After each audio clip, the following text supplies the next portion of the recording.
The North Florida TPO is dedicated to transportation planning, funding, clean fuels, and new technologies for a vibrant, resilient, and connected region. More information available at northfloridatpo.com. Baptist Health is a proud supporter of First Coast Connect. Baptist Health, committed to building a healthier community for all of us. More info at 202-4YOU or baptistjacks.com. This is WJCT News 89.9 Jacksonville. Up next, national and local news from NPR and the WJCT News team.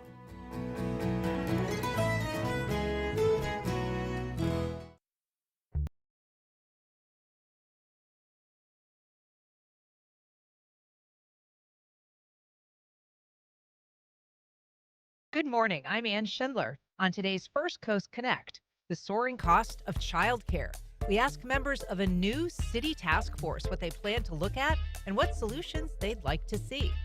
Then, multi-Grammy award-winning banjo player Allison Brown on her friendship and new album with Steve Martin. We talked to her ahead of her Jacksonville show. And an electrifying performance by the Jags against the LA Chargers. Sportscaster Alessandra Pombriant says the win should not come as a shock. Join the conversation. Give us a call at 904-549-2937 or email firstcoastconnect@wjct.org. It's all ahead this hour after the day's news.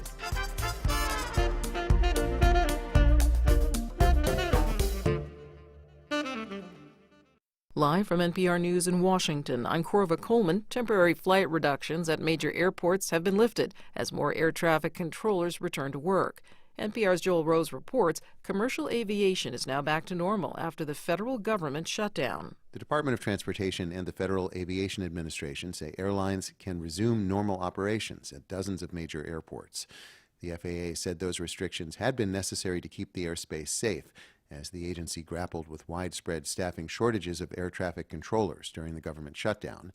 But with the shutdown over, air traffic controllers have finally received some of the back pay they earned, and regulators say staffing conditions are now back to what they were before the shutdown. Airlines say they're confident they can ramp up quickly and should be able to return to their full schedules before Thanksgiving holiday travel begins. Joel Rose, NPR News, Washington. Immigration activists are expected to confront the city council in Charlotte, North Carolina tonight. This comes as Border Patrol agents continue to make arrests in the city. From member station WFAE, Nick Delacanal reports. Activists are urging Charlotte leaders to bar Border Patrol agents from city-owned buildings and parking lots. Agents have been making dozens of arrests along Charlotte's immigrant corridors, sparking chaotic scenes, including outside an Hispanic supermarket where shoppers honked horns and yelled at agents. In a video statement, North Carolina Governor Josh Stein said agents are stoking fear, and he urged residents to record them. Everyone wants to be safe in their communities, but the actions of too many federal agents are doing the exact opposite in Charlotte. It's still unclear who agents have arrested. The agency hasn't released names or charges. For NPR News, I'm Nick Delacanal in Charlotte. Secretary of State Marco Rubio says the U.S. has designated a South American group as a new terror organization. The Trump administration says the group is run by Venezuela's president, but Rubio did not offer evidence. President Trump is calling on NBC to fire late-night host Seth Meyers. This follows Trump's tirades against other late-night hosts who make fun of him. NPR's Elizabeth Blair reports. One of Seth Meyers' jokes last week was about President Trump's recent comment that there weren't enough skilled workers in the U.S. for certain jobs. Meyers did an impression of him. Laura, listen, you can't expect me to make America great again with only Americans. On Truth Social, Trump wrote that Meyers' NBC show is a ratings disaster, that Meyers has no talent, and that NBC should fire him.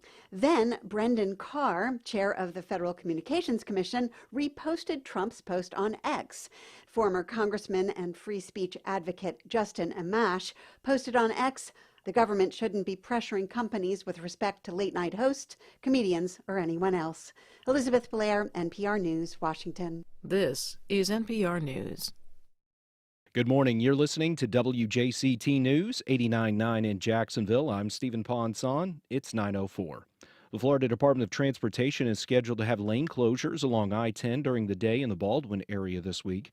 FDOT says single lane closures are scheduled today through this Sunday for both I-10 east and west between the Duval County line and US 301. The lane closures will take place during non-peak driving hours each day. Drivers are urged to use caution and plan for extra time if driving through the area.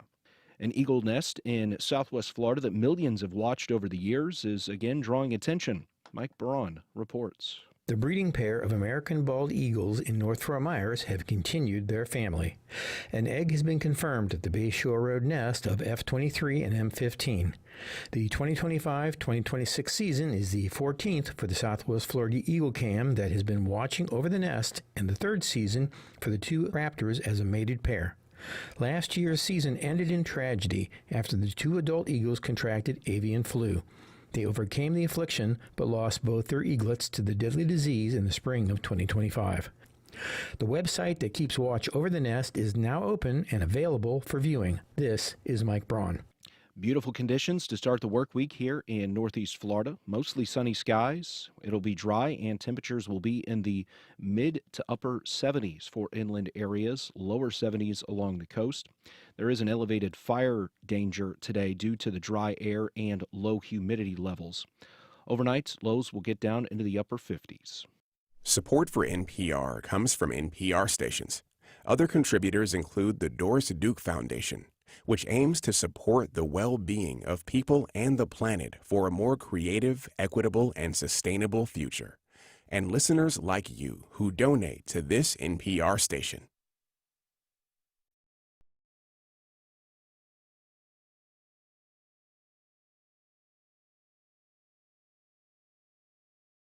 Support for First Coast Connect is provided in part by Baptist Health and North Florida TPO. Good morning. I'm Ann Schindler, and this is First Coast Connect. Today, childcare in Florida now exceeds the cost of tuition at many state colleges. We talked to 4 members of a new city task force looking at what can be done to improve childcare and rein in out-of-control costs. Later, 1 month after the release of her new album with Steve Martin, banjo maestro Allison Brown celebrates the #1 bluegrass album in the country. We talked to her ahead of her Thursday show here in Jacksonville. But first, a call from a First Coast Connect listener helped prompt Jacksonville's mayor last week to announce the creation of a city task force to examine the soaring cost of childcare. Here to talk about it are 4 members of the task force: Betty Burney, former Duval County School Board Chair and founder and executive director of the I'm a Star Foundation. Good morning, Betty. Good morning. Dr. Cheryl Fountain, executive director of the Florida Institute of Education at the University of North Florida. Good morning. Good morning. LaTanya Wynn Hall, retired Duval Head Start executive director and board member of the Early Learning Coalition Duval. Good morning, LaTanya. Good morning. And Yasmina White, advocate and parent leader. Good morning, Yasmina. Hi, good morning. So, Yasmina, I'm glad that you could be with us today because your interest was really foundational to the creation of this task force. You called this program back in May during our monthly Ask the Mayor segment. Let's take a listen. The point of my call today is really to see if you have any interest in creating a child care task force. There's so many families our day and age that are struggling to find affordable, quality child care, and I believe that that would be something that is prudent to your citizens of today in terms of just being able to know that that's front of mind and that you identify that this is something that many people are impacted by. Listen, I think it's a great idea, and we've had many of these discussions. If you're someone who would like to be involved in something like that, I would love to speak with you. It certainly is an issue for a lot of families. So, Yasmina, after that, the mayor's office had asked us for your contact information. Tell us a little bit about what happened and how we got to this point from there. So, first off, I want to thank the Deegan administration for taking this on, and Mayor Deegan for taking my call and knowing that this is an issue that people face in Jacksonville. I brought this to the table because I know that we're in a child care crisis, not just in the state of Florida, but across the country, but here in Jacksonville. And more I realize that there are families struggling. I've gone through this twice already with 2 young little girls. What I was paying for 12 years ago, I was recently just paying for a kid in VPK just for wraparound care. Um, she had the 3-hour VPK state voucher, but then I had to pay for the rest of the hours because I'm a working mom. And if we don't have access to childcare, it impacts everybody in the workforce, not just one or the other. And so when you reached out and made that initial request, what is it that you're thinking looking at this issue might accomplish? Well, I'm looking for real investment, and I mean investment with dollars. We need to be treating childcare, early childhood education as a public good and not as a private burden. Again, it impacts the workforce, it impacts everybody. This is a bipartisan issue, it's not one or the other. We all utilize the childcare system, we all need it to make a living.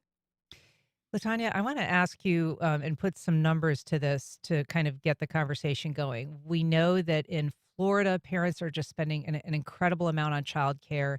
For infants, the average annual cost is between $11,000 and $13,000 a year. Um, it's around 8,000 for preschoolers. Parents are paying on average $1,000 a month, and that is in Florida way more than the cost of in-state college tuition on average. So what we're seeing for parents is just untenable costs for a lot of them. I mean, they're just really, it's not an affordable system. Well, and that's for the parents that can't afford it. And so my entire career was for the families that could not afford it, which are the Head Start families who are poor, and it's an income eligible program. So, but they still deserve quality also.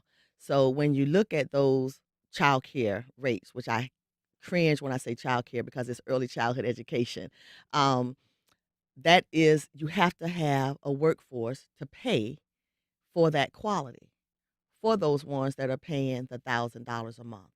But then you also need to have that same quality for the ones that are in federally funded programs that there is no cost because in 5 years they will be entering the public school system and they all need to be able to learn to read because by that third grade they are ready for you to read to learn, and you cannot read to learn unless you learn to read. So I say the value of birth to 5 has to be just as important as the value of K to 12.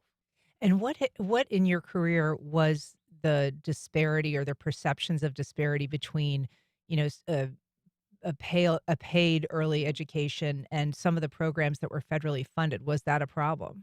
It was, well, when you look at the resources, the materials, the teachers.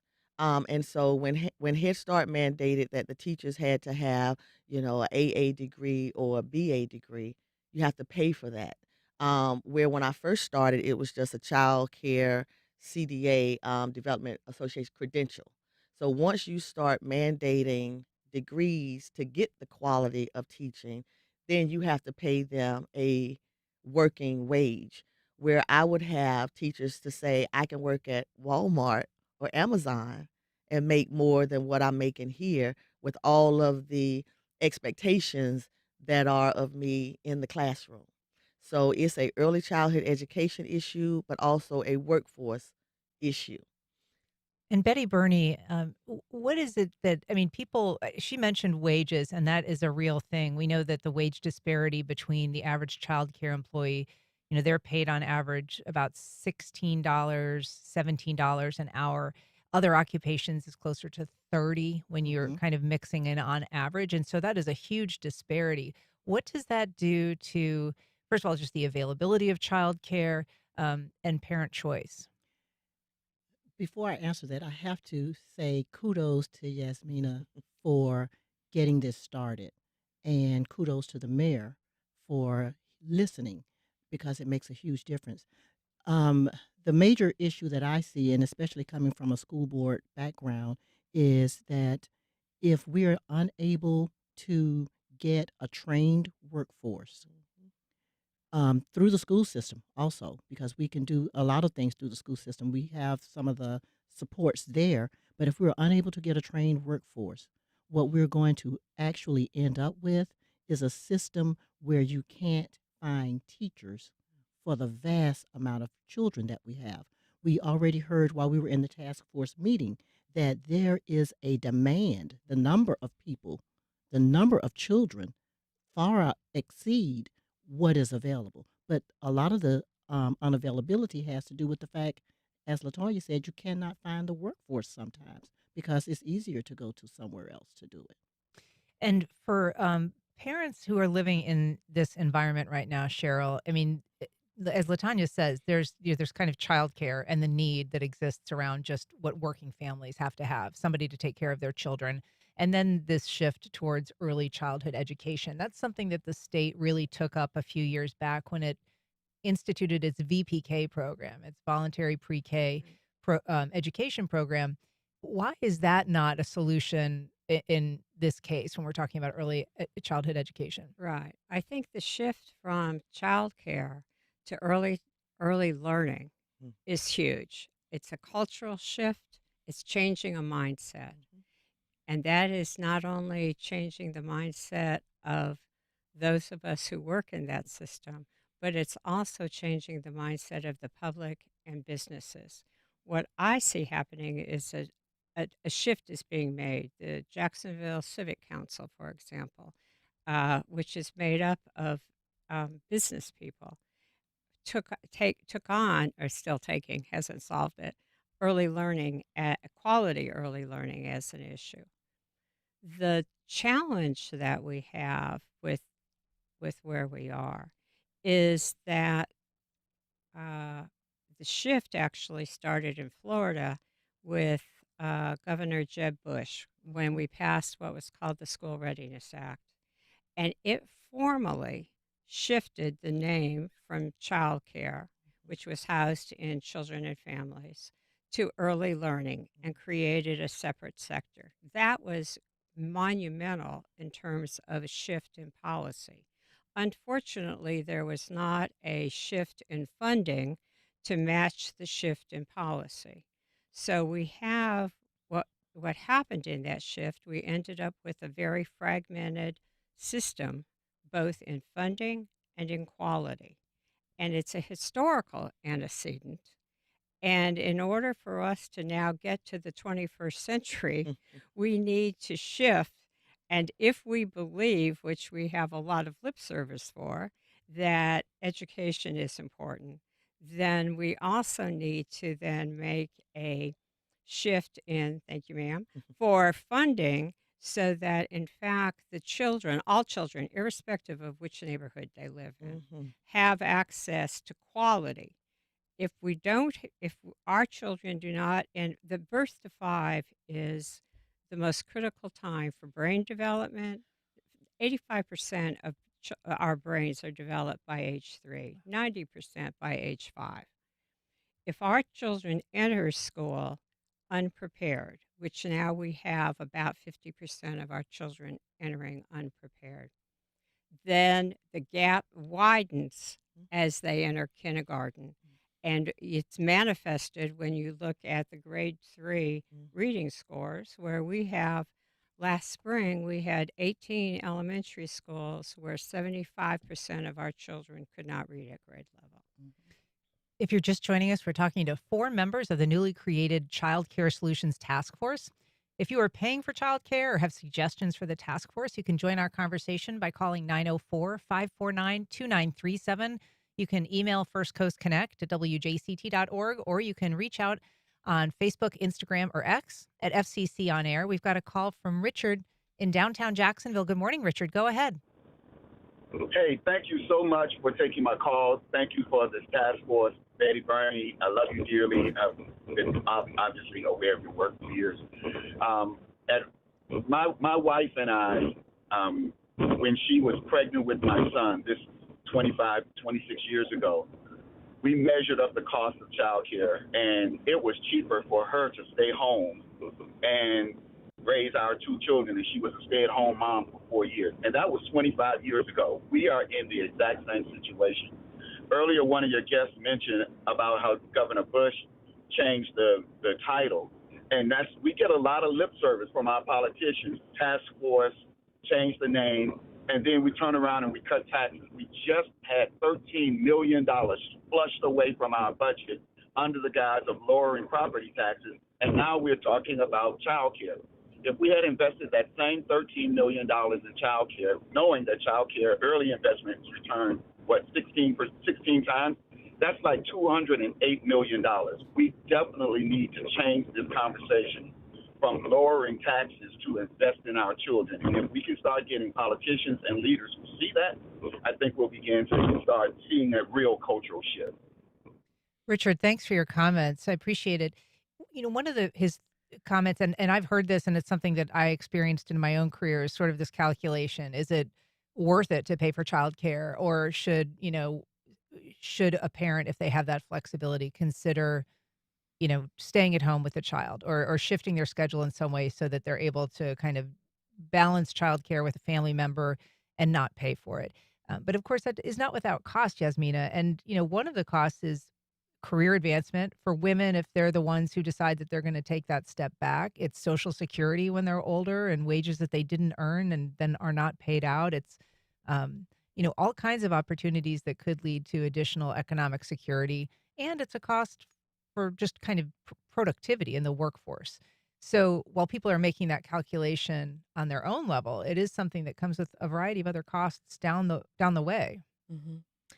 Yeah, statistics show and data show that women often are at the forefront of withdrawing from their careers or putting their educational degrees on hold. They are staying home with their kids because it is more cost effective to stay home with their kid because childcare is just too unaffordable. And to piggyback on what she mentioned about lip service and lack of funding, we have private school vouchers that are being funded at the K to 12 level, $9,000 for kids to do homeschool, for kids to go to private schools. If they can invest in K to 12 education, they can invest in childcare. It's a matter of what they want to do versus what they can do. Betty, I want to ask you just about the VPK arrangement, because that was obviously designed to kind of help fill this need for early childhood education, but it has limits. It is a 3-hour-a-day program. And for most working parents, that is not only not super useful, it's actually really hard to accommodate. If you're trying to drop off a kid from, for a 9 o'clock class and pick them up at noon, you have blown a big hole in your day. It's not something that you can easily accommodate. It is not. And I think that whoever thought of the concept should have spoken with a true task force who understands exactly what's going on. 3 or 4 hours, but then if a mom or dad are working for 8 hours, then you're still going to have to come out of your pocket because you have to pay for those wraparound services. Mm-hmm. You have to make sure that your child is going to have sufficient knowledge and all of those things. So during that wraparound service time, are they getting the knowledge, the information that they need in order for them to move forward? What's happening with them then? I think that if we say that we are the richest country in the world, we need to truly step up and look at our future. I'm a consultant for the Center for the Reform of School Systems.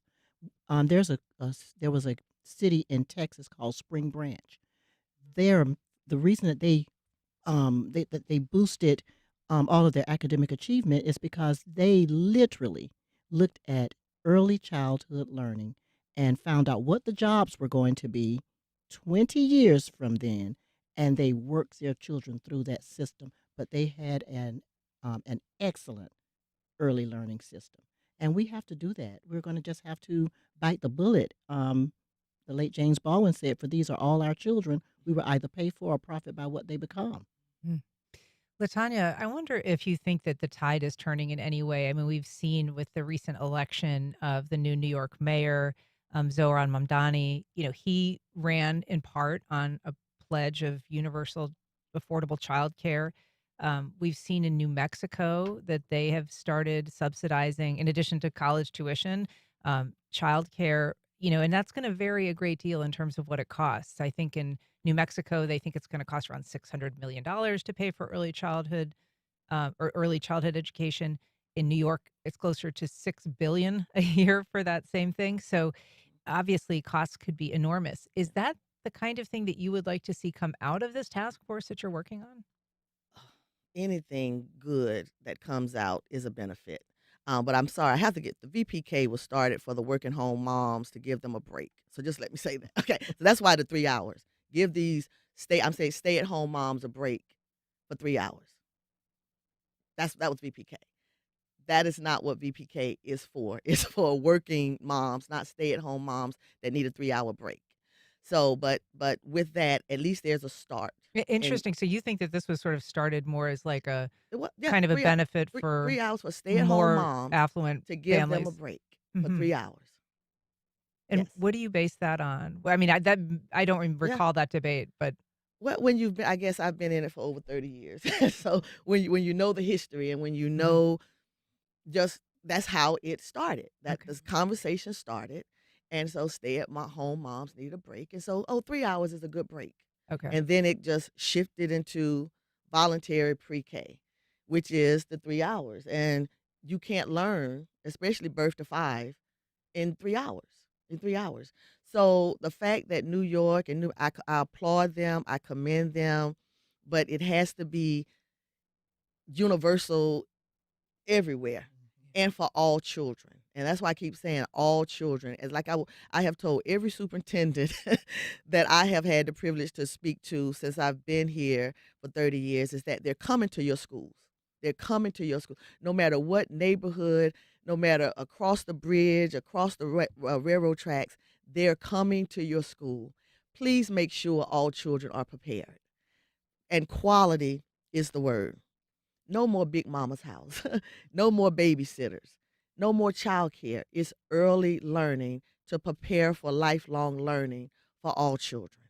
If you have thoughts or questions for this new city task force into child care solutions, early learning solutions, as my guests would have me say, please give us a call. We're at 904-549-2937. You can also email firstcoastconnect@wjct.org.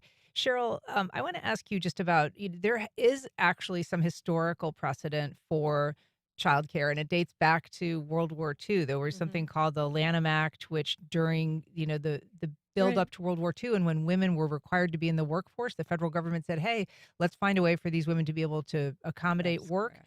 And they created this $20 million national program, and all of a sudden there was universal childcare for women who were working at that time. Right.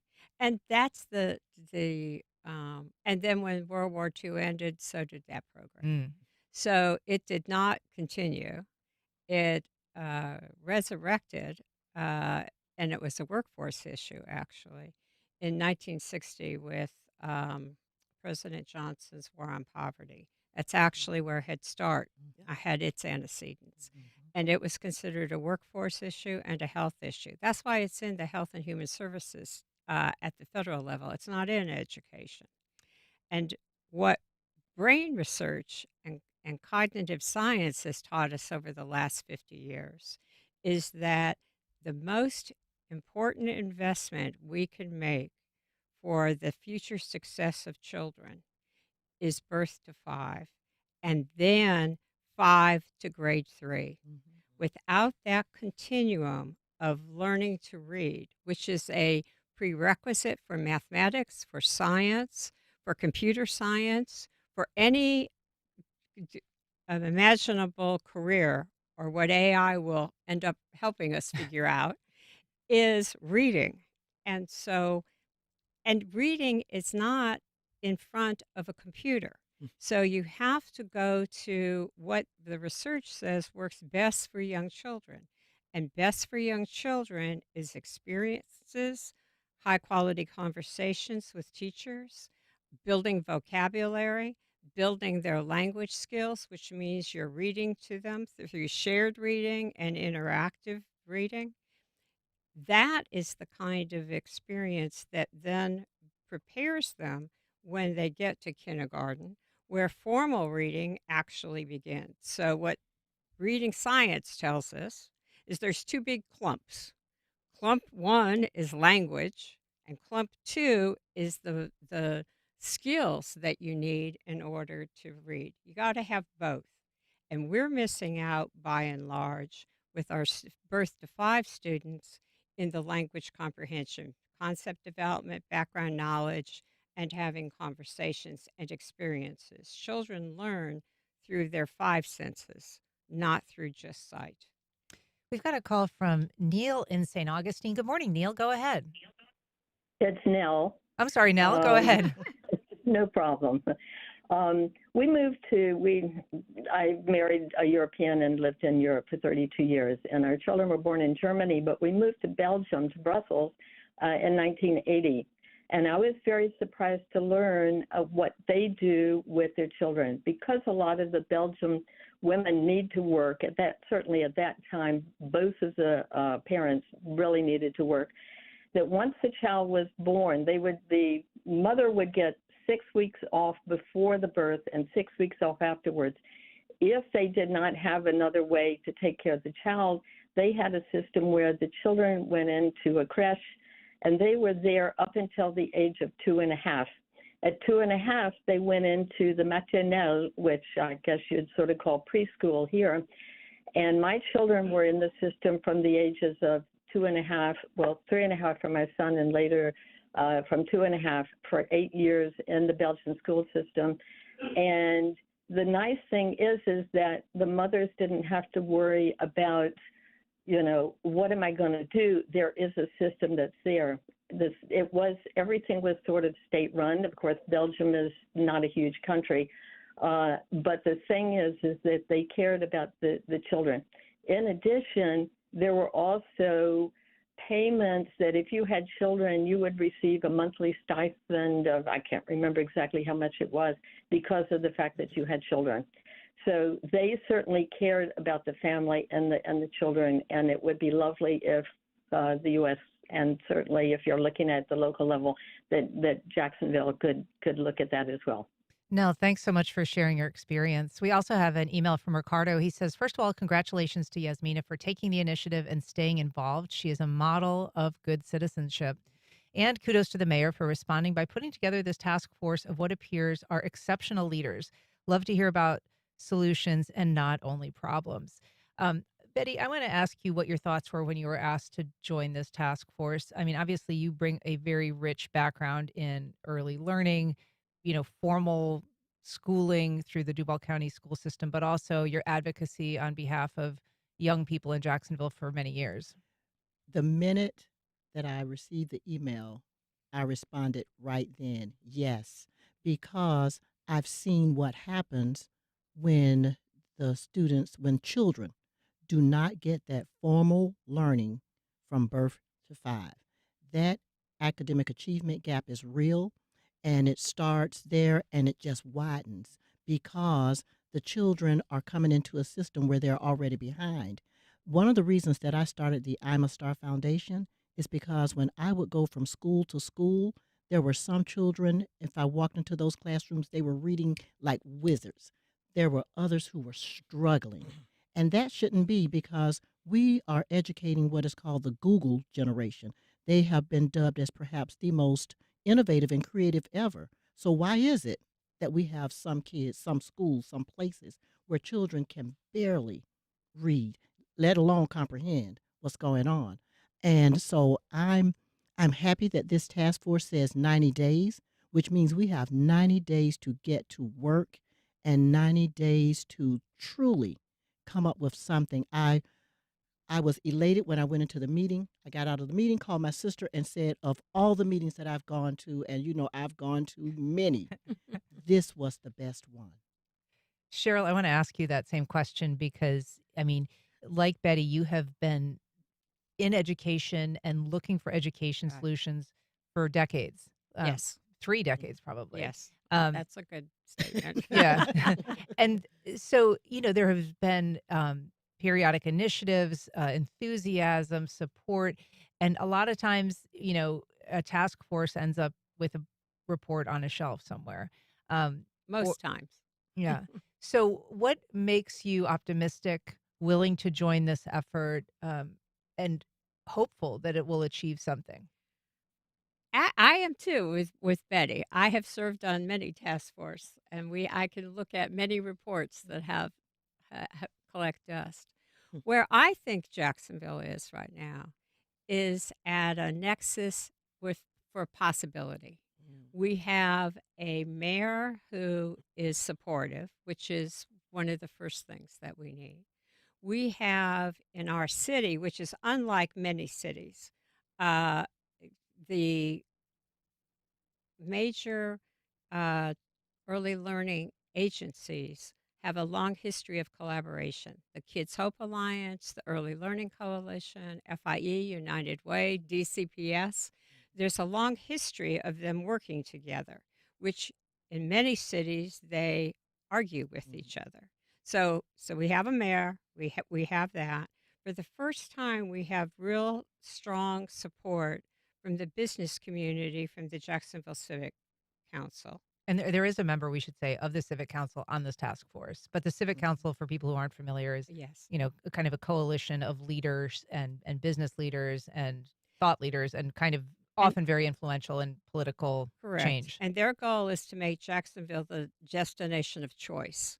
And what they realized is one of their 4 initiatives is high quality early learning in order to make that happen. So that is an added piece to it. And we have families who are willing to do their part in helping their children and are ready to do that. And the last group we have, which is the delivery service of early learning, which is fragmented. It's made up of not-for-profit, for business, for profit only. The systems have things, classrooms. So that group is also willing to work together. Now, what we have to have from this task force, which is my hope, is that we develop some out of the box recommendations that have teeth in them that actually impact 2 things: the cost of early learning and the quality of actually 3, I lied.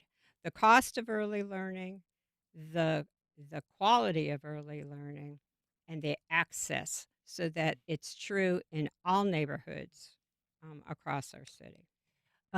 We did get a call. Margot didn't want to be on, but she's from Palm Coast, and she said she was a VPK teacher. A big problem for retaining is a low salary. Right. Yasmina, I'm going to give you the last word here, since this is sort of your creation. What are you hoping to? This is a process that has just begun. You've got 120 days, this task force, to come up with solutions. So, first thing is it being front of mind, starting the conversations, being in the right rooms with people to find solutions. Second thing, some type of investment. What that investment could be, I'm not sure yet. Everything costs money, especially childcare. But really identifying and talking about the fact that people cannot afford it. I know we did not touch on it. We mainly talked about VPK, but that newborn to 4-year-old, newborn to 3 years old is still not affordable, even with a voucher. Parents are struggling. Their bills say they cannot afford it. The qualifications for 3 and 4 children or 2 children and their income still does not allow them to afford it. And the third thing is childcare accessibility is inaccessible in Jacksonville. We learned at the task force that we have more children in this city than childcare centers that can serve them. So we need access in every zip code.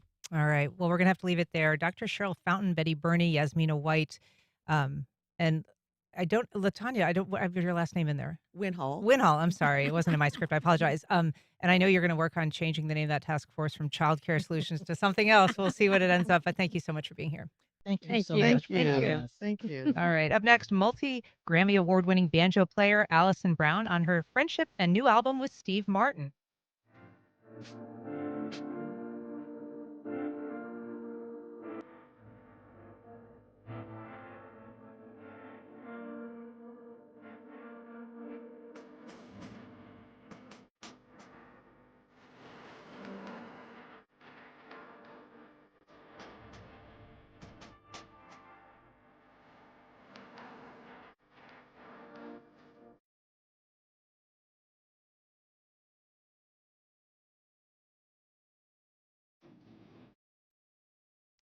Welcome back. Well, my next guest has performed professionally for nearly 50 years as a banjo player, a guitarist, and a composer.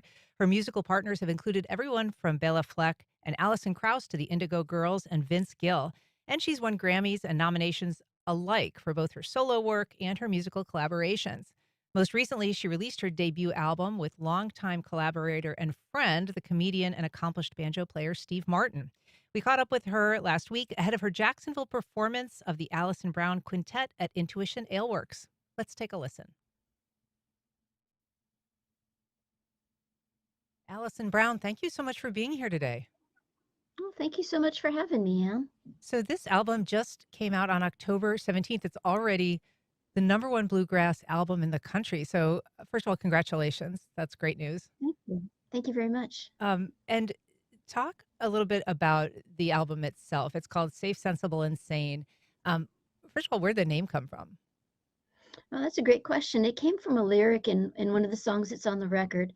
The song is actually called Statement of Your Affairs, and Jason Mraz sings it, but it's a line in the chorus. And what's interesting about that song is it's actually nonsense lyrics that Steve came up with looking at a manual of how to write a better business letter. So the lyrics to the song don't actually make sense unless you listen to it as many times as I have, in which case they start to make sense somehow, ironically.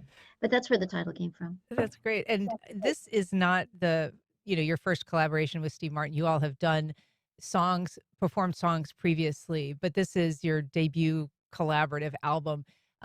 What was the idea that brought you together to do like a full project of this length? Well, we just started writing music together, and we recorded a song that's on my last record. It's called Foggy Morning Breaking, and it went to #1 on the bluegrass radio charts. And Steve was so excited that he, a couple weeks later, sent me lyrics to a song about having a song go #1 on bluegrass radio. So then we put that one out, and it went #1 on bluegrass radio. So then we just kept writing songs. And then at some point, a few months ago, we were like, oh, well, we have enough songs for a record. And there's something really nice about putting a bow on a piece of work rather than just having singles that are out there floating in the ether with no connection to each other. So it's kind of really our duo expression of our mutual love for the banjo. And your musical path has been pretty varied. I mean, you played with Alison Krauss and Union Station. You led the band for Michelle Shocked back in, I think, the early 90s. And of course, you've done a lot of solo work with your quartet. Well, not solo work, but work with your quartet. And I hesitate to ask this because, we actually spoke a couple months ago to Barrett Smith from Steve Canyon Rangers, and I imagine it is tiresome to be answering questions about Steve Martin, but he's so iconic and such a beloved figure. Is it gratifying to have a collaboration with somebody who's kind of that high profile? Is it difficult sometimes because of just his just because he's such a attraction in and of himself? Well, really, it's been just such an incredible privilege to get to collaborate with Steve. And, it really grew out of the music. I think just because the music clicked and the sound of our two banjos together was just so complimentary and exciting, that really the whole collaboration has just been very organic and nothing but like an incredibly positive experience. I want to play a clip here. This is a video from the new album, and it's actually you and Steve. You're both performing, and with Jackson Brown, who is singing and playing along with you. I just want to play a little and then talk to you about it.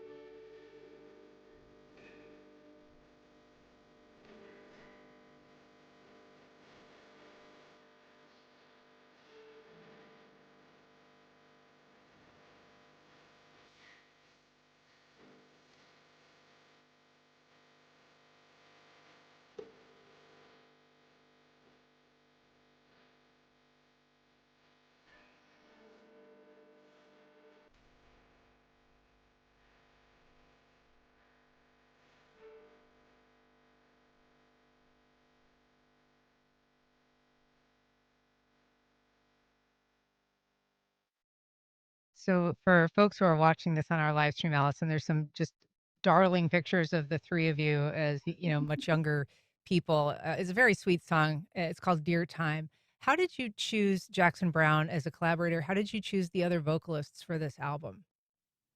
Oh, that's a great question. Well, Jackson is like one of my favorite singers, and of course he and Steve have a long history because they came up in LA, and specifically, playing at the Troubadour in the 60s, late 60s and early 70s. So even though they knew each other, but they weren't making music together, it just really seemed like it would make a really nice full circle moment. So I reached out to Jeff Hanna, who's the co-founder of the Nitty Gritty Dirt Band, which started in the late 60s in Southern California. So all these guys were around each other, and Jeff connected me with Jackson, and I pitched the idea to Jackson, and he was totally into it, and he couldn't have been more wonderful to work with. When we shot that video at the Troubadour last summer, that was the first time that we'd actually met in person. Our exchanges and collaboration, musical collaboration, was all done, via file transfer and over the phone. But then we got to actually play the song together on the stage at the Troubadour, which was incredible. Yeah, and it's a very funny video that begins with those two exchanging what memory they have, which is little of that period. Your career has really tracked with, I would say, the heyday of the new bluegrass. This period where it has been not just an appreciation of older music, but very much a new music that has been embraced and shows itself in so many ways in popular music today. How do you feel that the tradition has evolved over the last couple of decades in popular music? Bluegrass tradition Yeah. is definitely, yeah, it's definitely become more and more open, and I think in a very positive way. But I'd say the other biggest hallmark change to the music during my career has just been how many more women are in the music now. And I've always really felt that female voices were the best kind of ambassadors for bluegrass music. Just because, the high lonesome sound of bluegrass music on a man's vocal is maybe more of an acquired taste. But when you hear a woman sing bluegrass music, it's just like, oh, who wouldn't love that? And when I started playing, there were very few women, certainly as banjo players, there really weren't any. And there were very few band leaders. And now fast forward, there are so many of us that I've actually just launched a radio show on Sirius XM Bluegrass Junction called Pick Like a Girl, where every week I get to highlight just women's voices in bluegrass music for an hour. You're right. I mean, there is a quality about like a Bill Monroe vocal that is so unique and beautiful, but it isn't necessarily the sound that people are accustomed to. Completely, yeah. I wanted to ask you about an album that you put together, Song of the Banjo, which was designed for audiences that are not necessarily familiar with the banjo, maybe don't know that they love the banjo, and so you connected them to the sound of the banjo through popular songs that they'd be familiar with. Everything from, like including like pop hits like Cyndi Lauper's Time After Time. How did you, what was your goal with that album? I mean, other than the obvious to kind of connect people to that music, why did you think it was important that people hear the banjo in those different ways? That's a great question. Well, at the end of the 1800s, the banjo was America's most popular instrument, which is crazy from our vantage point to think that. But there were banjo orchestras in every university and a lot of communities, and everyone was playing the banjo. And so I personally think that the banjo should be America's most popular instrument again. So I'm kind of on a personal mission, I guess, to make that happen. But in the course of, going around the country, around the world playing banjo, I've come to recognize that for a lot of people who aren't familiar with the instrument, it's hard for them to discern what the melody is when it's incorporated within the Earl Scruggs kind of three-finger roll pattern. So I thought that if I could take that style and then combine it with melodies like Time After Time that people knew, it would really help people to appreciate what's so cool about the instrument. And that really does seem to be working. I think that when you take a melody that, your mom knows or whatever, she heard it in the grocery store last time she was there, and then you hear a banjo play it, then people are like, oh, I get it. I get what's so unique and beautiful about this instrument. Well, it is a pleasure to talk to you, Allison, and so nice of you to make time for us today ahead of your November 20th performance here in Jacksonville on Thursday at Intuition Beer Hall. Thanks again so much. Thanks for your music and thanks for talking to us. Oh, it was a pleasure, Anne. Thank you so much for having me. All right, we'll be back in just a minute.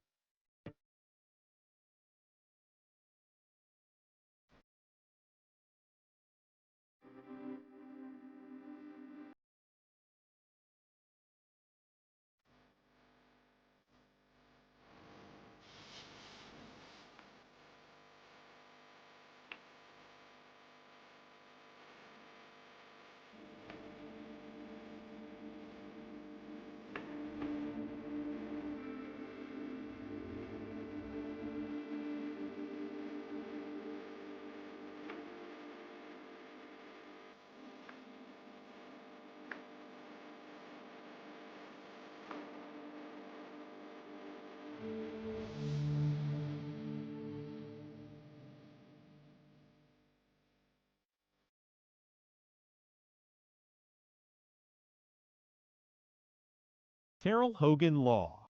I'm Wayne Hogan. Accidents can happen when you least expect it. For decades, our attorneys have dug out the facts to help juries decide who's at fault. More at TerrellHoganLaw.com.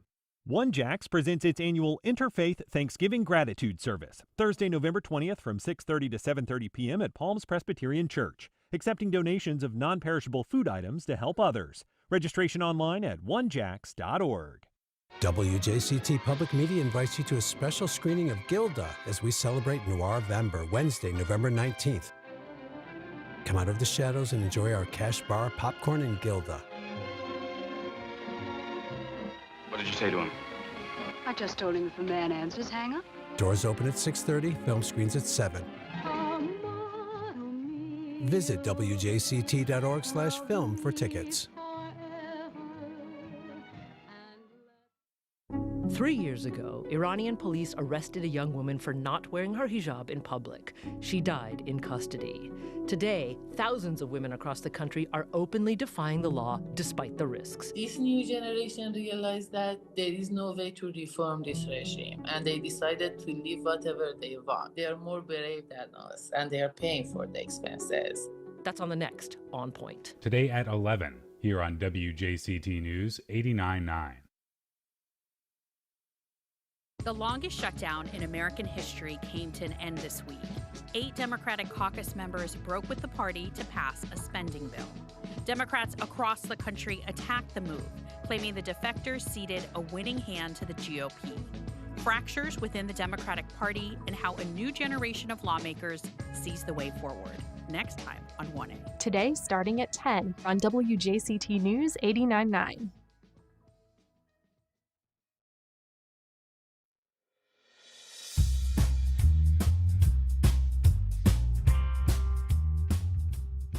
Welcome back. Well, it was a resounding win for the Jags at home yesterday, pulling them out of their recent 3-for-4 loss slump. Here to tell us how they beat the Chargers is Alessandra Pombrian, sportscaster at our news partners, News4Jax. Hey, Alessandra. Hey, yeah, I'm so happy we get to wake up on this Monday morning and talk about a victory, and a really good victory, too. A resounding victory. So this team came back from, I guess, what would only be called a really embarrassing loss to the Texans last Sunday. And after this game, the coach said that this team had played angry. Oh, yeah, and everyone, all the players said that after in the locker room, too, that they were really upset. We'll say they're really upset about their performance last week. And they kind of channeled that, and they used that against the Chargers. The poor Chargers and Justin Herbert had to get the wrath. But you know what? Who cares? It's the NFL. As for the Jaguars, they beat the Chargers 35-6. I would say this was the first complete game. Liam Cohen all season has been saying we haven't had that complete game where it's 4 quarters of great football. And you could definitely say that this game was absolutely that. And Trevor Lawrence said after the game, he said, quote, I think guys understood how important this game was as far as just our team and where we're at. It's a game you got to win. You're playing a good AFC team. Getting into November, later in the season, you start to look at your schedule and the games, and you're starting to run out of opportunities. And I think what he was basically kind of alluding to is what everyone's now talking about is the playoffs. With this win, they have a 54% chance to make it into the playoffs. If they lost, thankfully they didn't, but if they lost, it was only about a 24% chance. So this is a really big win. It was a must win for them against a really good AFC team. I mean, the Chargers were coming in, they were 7-3. Well, yeah, I mean, this was not a sure thing, and I think No. last week, you were like, I didn't listen. I thought the Chargers were going to win, and the Jaguars had 15 injured players on their injury report. They had 4 starters out, including Travis Hunter. You'd have 5 starters out. So I and just didn't he's gone think for the season now. right, and he's gone for the season, and so I just did not think that they were going to be able to, match the Chargers. And obviously, I was wrong, and I'm happy I'm wrong, because we had to talk about a victory. But I think the best part is that the special teams players had a great game. They got to sit and relax, watch the game. There were no punts nor field goals. No punts. That's been like their whole thing. I know. It's pretty remarkable. No punts, no field goals. And, the running backs had a huge, huge game. Travis Etienne, 19 carries, 73 yards, 2 touchdowns. Bashal Tootin had his best game, 15 carries, 74 yards, And a cute 1 moment touchdown. with not Travis, the quarterback. Trevor? Yeah, Oh, yes, cute moment yes. with Trevor? Yeah. Yes. No, Bashal Tootin and LaQuinn Allen, the 2 rookie running backs, they're great, great guys. So nice and really, really good. And you can see just how dominating they are, especially they're like a Mack truck if you're trying to tackle them. And you can see that in the game. They're really, really good. Trevor Lawrence, his stats were 14 of 22, 153 yards, and 1 touchdown and 1 interception. But you know what? They won. So you don't really have to worry about that interception. Of course, it should have happened, but they won. So that's all that matters. And he wasn't getting manhandled too much. So No, and he was efficient, which was key. Except for that interception, he was pretty efficient. But the defense was absolutely lights out. The Chargers only totaled 81 passing yards and 54 rush yards. So that's total just 135 yards over 4 quarters. I mean, they could not do absolutely anything.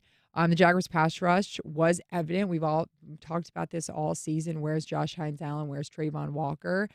You saw them, obviously, in the game, and Josh Hines-Allen became the franchise sack leader.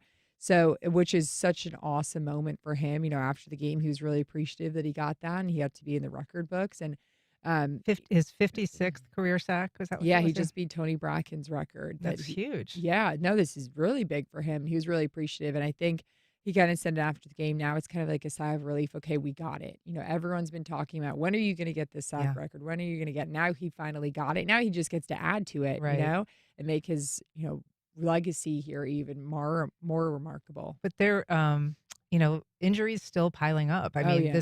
so what does that portend going forward? Hopefully Brian Thomas Jr. can come back. This is the second game of his career that he's missed. Hopefully Hunter Long can come back, but Brenton Strange is he was put onto they opened his 21-day window, so he didn't play this week, and I didn't expect him to play because he just returned to practice this week. Hopefully, maybe against the Cardinals. If not, in 2 weeks he can return, but he has to play within that 21-day window, or he'll be out for the rest of the season. So I would assume Brenton Strange probably will be back this week, which would be a huge help for that offense. He is really, really good, not just as like a pass catching tight end, but also blocking. Everyone raves about him as like one of the best blockers on the team. And then hopefully Jordan Lewis can come back. He's the veteran back there in the secondary. Jarian Jones played really well yesterday. But Jordan Lewis is a veteran, I think 10-year veteran. He's really, really good at commanding kind of the secondary. So hopefully he can return as well. All right. Well, we will be following next week the Jags against the Cardinals in Arizona. Alessandra Pomprion, thanks so much for being here. Thanks, guys. And that's our program. Thank you for listening. If you have comments or suggestions, you can send either to firstcoastconnect at WJCT.org. And if you missed anything, you can catch our rebroadcast at 8 o'clock tonight. You can also find our entire archive on the First Coast Connect YouTube channel or at WJCT.org, and of course, your favorite podcast platform. First Coast Connect is produced by Stacey Bennett. Our associate producer is Isabella Casapow. Our show is directed by Brady Corum, and our theme music is performed by Club de Belugas. Join us tomorrow when we talk about a Trump about-face on the Epstein files and fallout from the government shutdown with attorney and analyst Rick Mullaney. I'm Ann Schindler. You've been listening to First Coast Connect on WJCT News 89.9.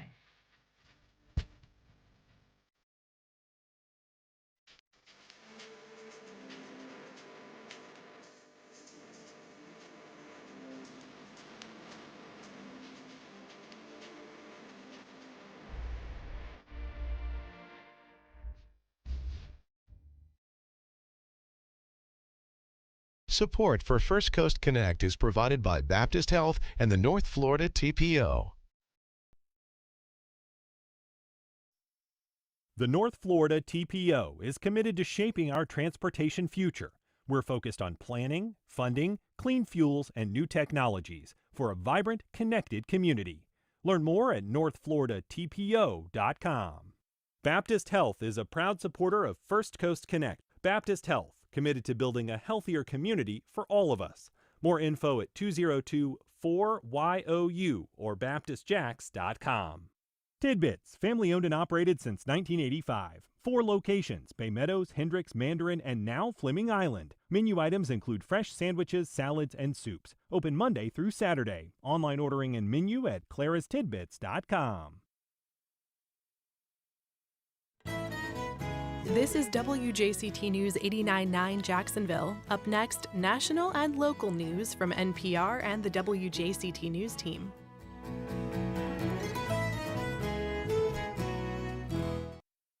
The end of the government shutdown reignites calls for major change within the Democratic Party. What could that look like? From WAMU and NPR in Washington, this is 1A.